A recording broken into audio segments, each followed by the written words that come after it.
Let's cross over to Imran Khan, who's standing by for us in occupied East Jerusalem. Morning, Imran. I'll speak to you in a moment about Biden's comments. Can we just get your reaction, or Israel's reaction, to those rocket launches from across the northern border into Israel overnight? Well, the big question that's being asked here is whether this is either part of the Iranian response to the attack on the consulate in Damascus, or whether it's the whole response. It has come in this 48-hour deadline that the Israelis have been talking about.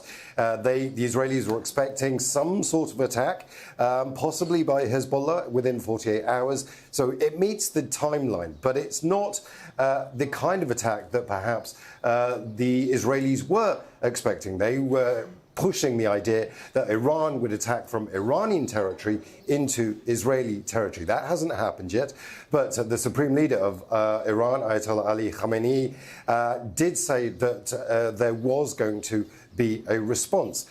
So the Israelis are taking a look at this particular attack and wondering if it's the opening salvo in another attack that's yet to come. But like I say, they have been talking about this 48-hour deadline. We don't know where that 48-hour window had actually come from, but we've seen this massive attack by Hezbollah, over 50 rockets into Israeli territory, and that did happen within that 48-hour window that the Israelis were talking about. So let's pivot to the US now, where, of course, Israel is reassured when it comes to Iran that the US has its back for now, certainly from those comments from President Biden.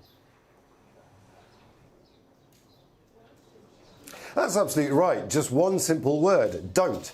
And Biden has used that word before. It's not the first time that he's actually said a warning in that kind of language to Iran. But he's also a realist. He also understands that Iran is going to have to mount a serious response. This was Iranian sovereign territory that was attacked in Damascus. It was a consulate, and therefore Iran has to respond in some sort of way.